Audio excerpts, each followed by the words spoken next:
I met Jim Bouton in 2010 at the Baseball Assistants Team Dinner and had a chance to talk to him for about 10 minutes during the media session, and Bouton was great, a little reserved, and we discussed just him coming back to New York and the feelings that it brought up, and I was able to use that a little bit for a retrospective for Forbes after he had passed. And I think what Bouton took with him about the book was that he was impressed about how Ball Four crossed generations, and that he consistently heard from the fans and got mail saying that, you know, it was grandparents passing this book off to their kids, and from what Michael had said earlier about the book being out of stock, that this book will continue to cross generations. I was a little late to Ball Four. I only picked it up a few years ago. The book was actually lying on a Brooklyn street in Brooklyn Heights, and with a bunch of other books that said "Take Me." And when I saw it, so I've always been meaning to read Ball Four. This seems like a good time. And after picking up the book and reading it and knowing the history and the backstory of some of the players, I think what impressed me most about the book was the cast of characters and the unknowns that made up the Seattle Pilots that season. And Bouton did a wonderful job of personifying the manager, Joe Schultz, as a very endearing character. And that's what I'm going to talk to you tonight about, is Joe Schultz. And in some ways, Schultz typified the Seattle Pilots. From his playing career, Schultz was a major league catcher, and something that I read about Schultz kind of made sense to me when thinking about him in the context of the rest of the Seattle Pilots team. He played for the St. Louis Browns and the Pittsburgh Pirates, and in his last two major league seasons, both 1947 and 1948, he was so regarded as a catcher that the Browns used him exclusively as a pinch hitter. And his career -.5 WAR would make him fit in perfectly with the rest of the Seattle Pilots. And his look, that if you ever take a look at his 69 Topps baseball card, you can see what Bouton said when he said in the book, he's out of the old school, I think, because he looks like he's out of the old school. Short, portly, bald, ruddy-faced, twinkle-eyed. And so that's a picture that I got of Joe Schultz from reading through the book. And after Bouton passed, I called my buddy Steve Whitaker, who lives in Fort Lauderdale and played with Bouton on both the Yankees and the Seattle Pilots. And one thing that stood out, he said, you know, when your manager wants you to drink beer instead of Coca-Cola, how could you not?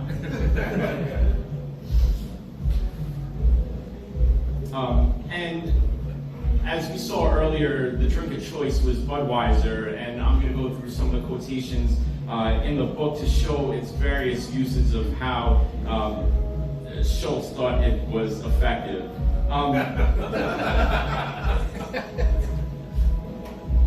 After the game, Joe Schultz said, "Add a way to stomp on a men, pound that Budweiser into you and go get him tomorrow."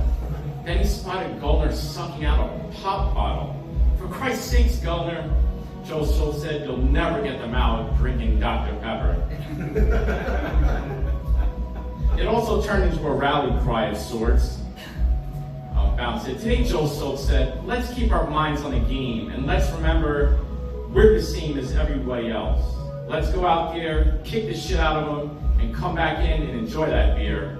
We went out there, got 2 hits, and lost 4-2. The beer was great. Could also be used after a win. In a clubhouse, Joe delivered his usual speech. Add a way to stomp the piss out of them. Stomp them when they're down. Kick them and stomp them. And add a way to go, boys. Pound that old Budweiser into you and go get him tomorrow. This stuff really lays us in the aisles. Schultz wasn't even above using it with the women. We talked about Freddie Talbot earlier, and there was a passage with his wife. They were out eating at a party, and Bouton recalled the best line of the evening was delivered by Joe Schultz.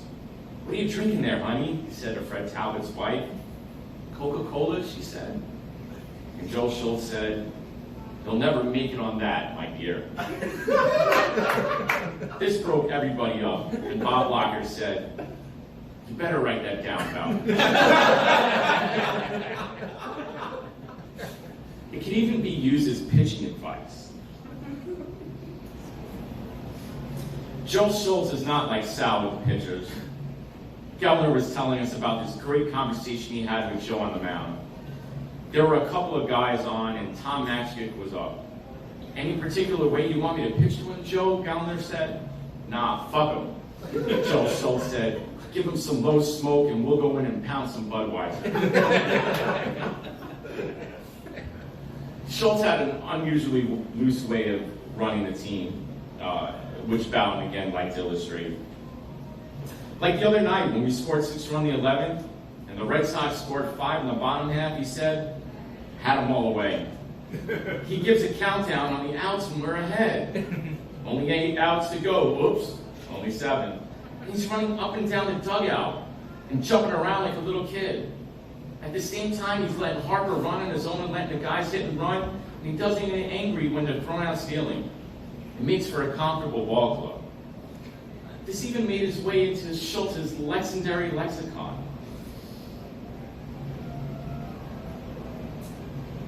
Naturally, we won the first game, beat the Angels 4-3. Mike Keegan hit the first home run for the Pilots, and Joe Schultz, jumping up and down the dugout, clapped his hands and actually yelled, "Hooray for our team!"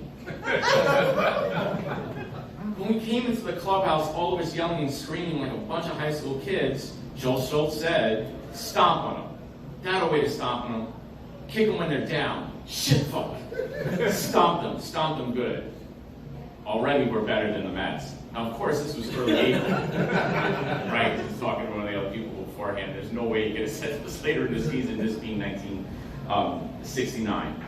That word shit fuck was one of the memorable ones that Schultz had said, and I'll give you some context from that earlier. This is March 19. Schultz said we weren't in shape, and that we were making physical mistakes that we wouldn't if we were in shape, I mean. I'm not sure I understood that. But then he obviously felt he'd hurt our feelings and tried to take it all back. Shit fuck, he said, using one of his favorite words. Fuck shit's the other. Shit fuck, we've got a damn good ball club here. We're gonna win some games. I agree. I don't see how we can avoid it. My last favorite by Schultz was another series of colorful language that he liked to use, and pondered if he ever understood it. June 20th, at the meeting before the Twilighter against Kansas City, Joe Schultz asked anybody if we knew anything about John Martinez. Silence. "Well," said Joe Schultz, "we'll just zit him. Up and at him, man. Let's win 2 tonight. One of these days, I'll find out how to zit a guy. It sounds like a valuable pitching weapon." You know, in the end, though, Bouton, I guess, in this revised 20th anniversary edition, kind of put all of Joe Schultz's wisdom together in this last little bit. This will be the last one that I share. Once in a while, I take the family to a ball game. It's a strange feeling to sit there and watch from the stands. The game looks easier than it really is. Fans can't see the up-close grunting and straining. Or when someone hits a home run, you can't hear the pitcher making little whimpering sounds. And it all looks so much more serious than it really is. You can't see any of the nonsense and the fun going on out there. When the manager goes out to talk to the pitcher, it looks very scientific, which is another reason I'm glad I wrote Ball 4. I don't ever want to forget what they're really saying. If it weren't written somewhere that a manager named Joe Schultz advised pitchers to sit some and go pound Budweiser, I might not believe in myself anymore. And I was there. Thank you.